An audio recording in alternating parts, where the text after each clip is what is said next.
Ladies and gentlemen, welcome to my channel.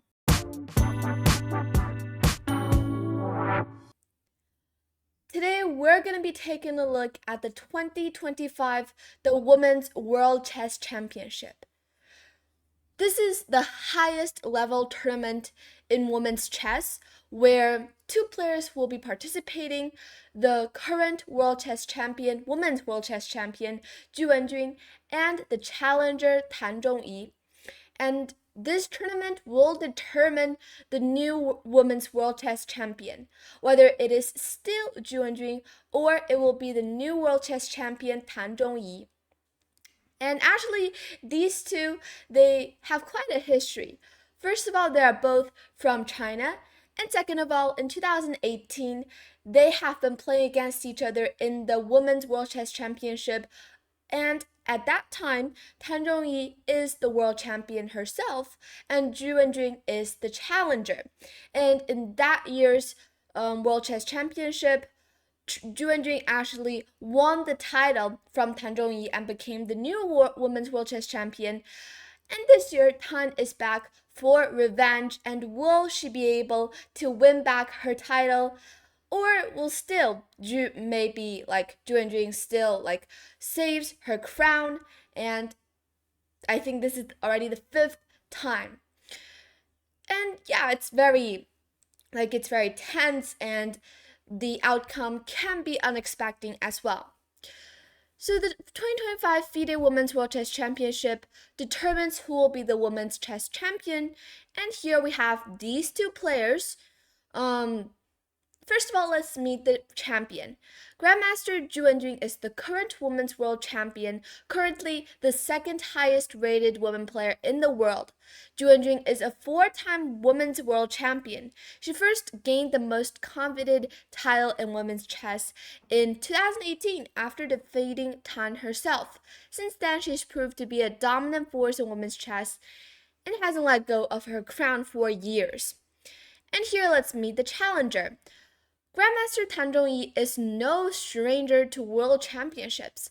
Also a former women's world champion, Tan climbed to the top of the world in 2017 after defeating Grandmaster Anna Muzichuk in the final of a 64-player knockout tournament. However, her crown was taken from her by the current champion Zhu Wenjun just 1 year later. After a tremendous 2024 and a stellar women's Candidates tournament performance, Tan is ready to once again face the player who took her title away from her. And this is the schedule and the format. Well, usually the World Chess Champions format is like men and women, both of them. We have two time controls. So first of all, it is a 12-game match with a classical time control. The first player to reach 6.5 points becomes the women's world champion. It's a 12-game match, and the time control is the same in each round. 90 minutes for the first 40 moves, and after that, 30 more minutes will be added to your clock for the rest of the game, and from the beginning, 30-second increment. So yeah, it's a pretty long time control, and this means that you can play on for hours. The rules are the prize fund for the FIDE Women's World Championship is 500,000 euros. If the match is won in classical chess, meaning that you don't need to go into the tie breaks, the winner receives 60% and the runner-up the remainder, which is 40%. And if the match is won in tie breaks, the winner receives 55% and the runner-up the remainder. And the location here of the 2025 FIDE Women's World Championship, in the first 6 rounds, they will be held in Shanghai, which is where Zhu Wenjun is from. And in the later 6 rounds, it will be held in Chongqing, where Tan Zhongyi is from. Why is it like that? Because it's two Chinese players who are playing against each other. So, this will be somehow more fair to have the first 6 rounds in the in the current World Chess Champions hometown, and the other in the challenger's hometown. So yeah, it's pretty interesting. And who are you rooting for? You can actually leave your comments down below to share. And right now, the time I'm recording this video, the first round has already been played. The result is quite normal, a draw, which usually happens in every World Chess Championships first round. The draws, like the percentage of having a draw in round one, is the highest. But you might still remember that in the men's World Chess Championship, this year in the first round where Ding is playing against Gukesh actually lost the first round, but later he had a great comeback and won the champion title. All right, so further ado, let's start taking a look at this game. Wenjun is with the white pieces in this first game, and Tan is with the black pieces. Wenjun starts with the move e4, and we have c5. And you might think this is quite surprising because it's a Sicilian, and usually Sicilian, most of the variations are really aggressive. And I mean, it's more common to see some e5 move, or like even the French defense may be possible even. Like these are more calm variations or opening choices, and immediate, especially in round one. But Tan decides to go for c5, knight f3, and e6. This already seems like a line which is not that positional, but actually after d4 takes, and then knight f6, here we have the move bishop d3. And here black decides to go for knight c6. So even though this is the Sicilian, but both sides opening choice, like after e4 c5, the rest of these moves are quite going towards a very calm variation, or still it leans more towards the positional side. And here in the game, Zhu decides to take on c6, so both sides are playing these opening moves without thinking really much, and here we have b takes c6. Also, another choice will be to take with the d pawn, which is also fine, but this might be slightly more aggressive because, first of all, the pawn structure is quite like the same. Both sides like have 3 pawns on the queen side, and here probably in the future black will be aiming to push e5 to open up the diagonals of the bishop. And here, let's say white goes 92, black will play something like e5, castles, bishop c5. The position will become more aggressive than b takes c6. And in the game, Tan Zhongyi decides to take with the b pawn, which is really standard. And here we have bishop f4.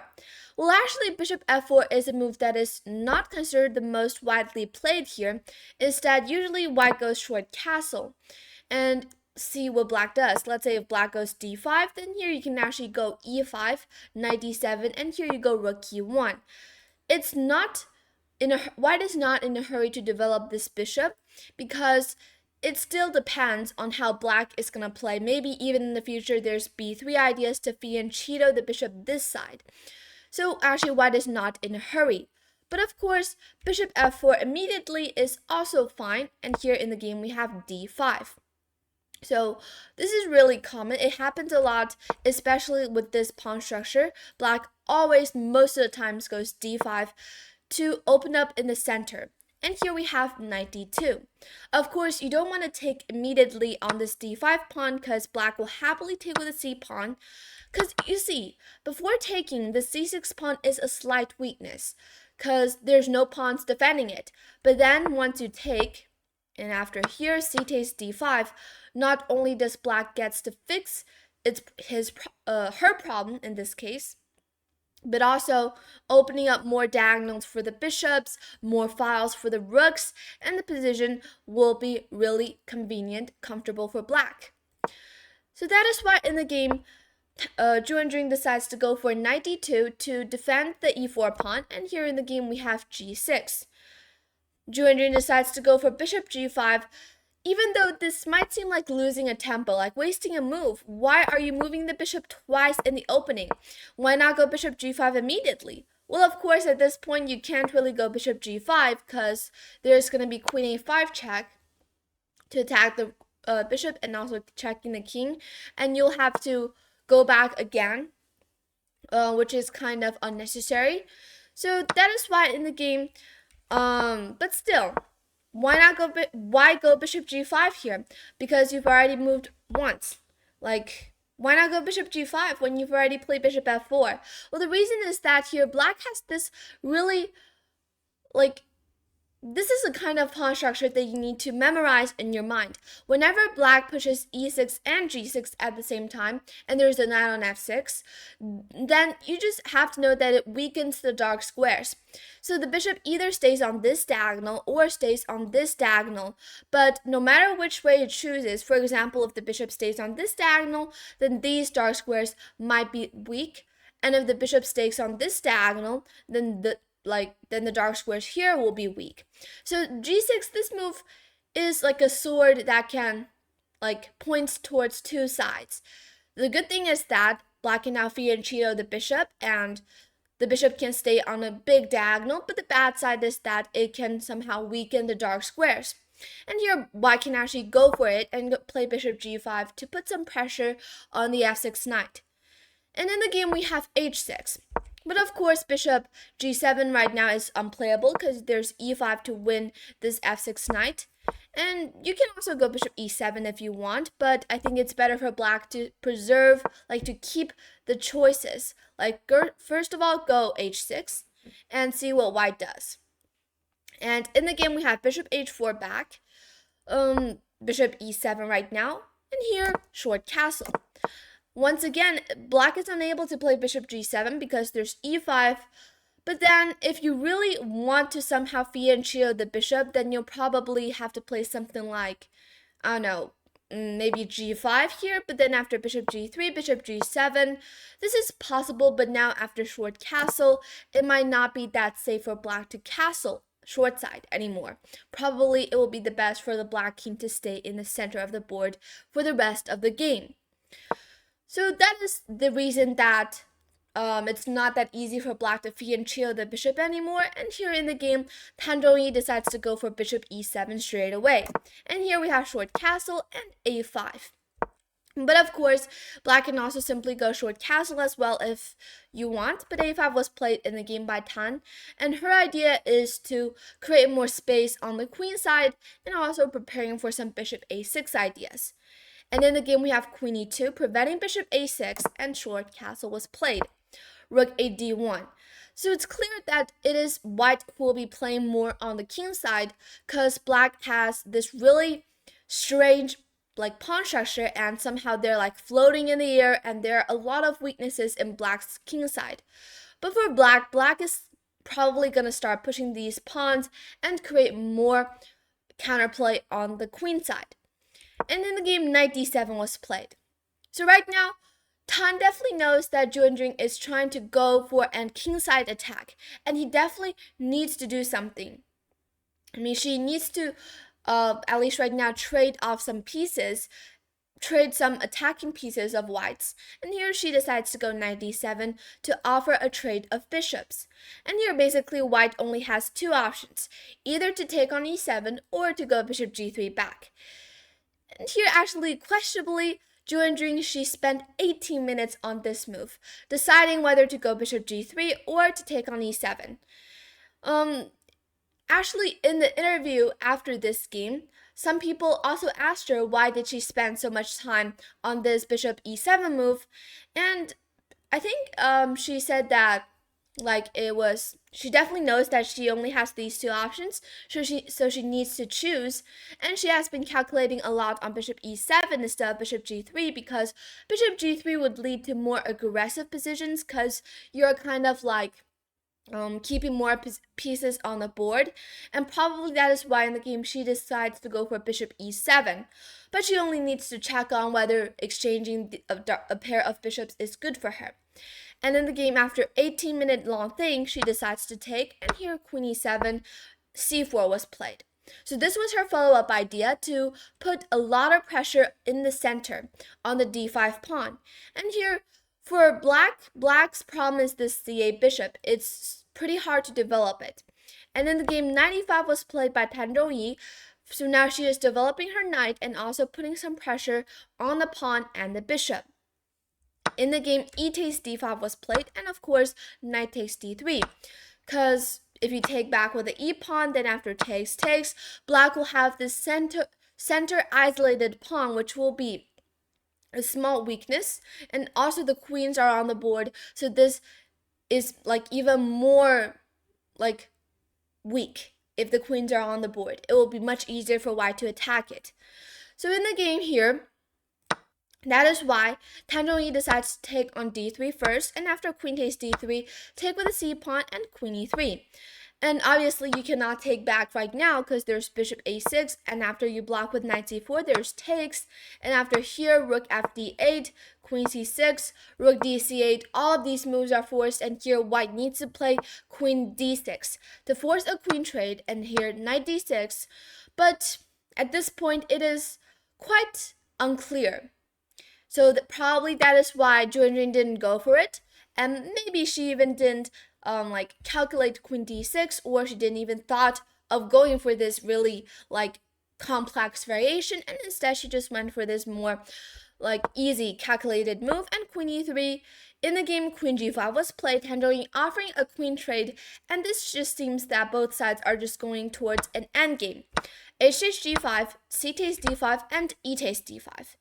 Right now, at this point, the position is completely equalized, but you might be questioning, black has this really ugly pawn structure, and also these really weak isolated pawns in the center, also on the a5, also on the a file as well. So it might be easier for white to play, but actually no. Why? Because first of all, these pawns are quite hard for white to really attack them, and second of all, these pawns, it's really easy for black to attack with rook b8 to attack the b2 pawn, so it's not that easy for white to really do anything, because the bishop can always defend with bishop e6 to defend the d5 pawn.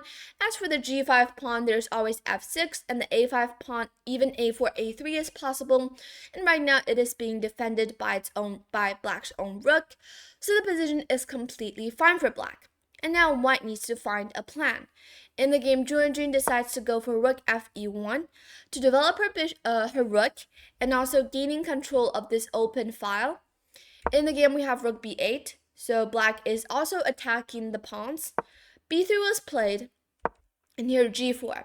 So basically, black is putting all of her pawns on light squares, which will make it easier for black to defend. And in the game, we have knight f1. So the idea is to try to go knight e3 to attack the d5 pawn. And here simply black defends with, well, actually black didn't defend, but it's also fine for black to defend with bishop e6. And after knight e3, then go for something like, I don't know, go here, which is also possible. But in the game, Zhu Wenjun decides, well, actually not Zhu Wenjun, but Tan Zhongyi decides to go for more counterplay instead of just defending everything, and she decides to go for a4, which is also fine. And in the game, b takes a4 was played, rook b4. Of course, black is able to win the pawn back. a5 was played, but here actually it is better for white to take on d5, and after rook takes a4 to go here, and after rook takes just to give back the pawn and try to go for this g4 pawn. That's all white can do, because if you try to do something else, then it probably will give black some chances. As like here, after a5, the best move is actually to go rook d8 or bishop e6 to defend the d5 pawn, because if black's able to defend the d5 pawn, then this rook can go for these two pawns, and actually this pawn can start pushing down the board. These outside pass pawn might seem really strong at first sight, but you see that these rooks are really hard to swing over to defend, and black is doing really well. But in the game, however, Zhu Wenjun here, she played a5, and Tan Zhongyi decides to just simply go for a very easy draw, and she played rook a4. Then, of course, both sides just take the pawns, bishop e6, and then you take the a2 pawn, even though right now white is up a pawn, but just for now, because black is threatening to go rook a8 on the very next move to win this a5 pawn, and is quite unstoppable. Knight e3 was played, threatening this g4 pawn, and here rook a8. Knight d5, but simply after rook takes a5, the exchanges are just unavoidable, and after bishop f5, h3, we have the minor pieces off the board now, and of course, this is a very easy draw. Both sides here decides to go for threefold repetition, and here on move 39, both sides agree to a draw due to threefold repetition. they didn't even reach the second time control. So this is actually round 1 of the FIDE Women's World Chess Championship, a very calm round 1. Both sides didn't really create much counterplay, even though they could, but this is round 1 and probably they just want a very calm start and fight on later in the more important rounds. So this is round 1. Both sides didn't really make any mistakes besides some small inaccuracies, but this is really normal, and let's just wish for more exciting games. And actually right now, the time I'm recording this video, round 2 has already started, so right now I'm gonna go and take a look at round 2 and do a recap of round 2 in the next video. Alright, but for now, hope you guys enjoyed this game as well as this video. Thank you for watching, please subscribe, and I'll see you in the next video. Bye!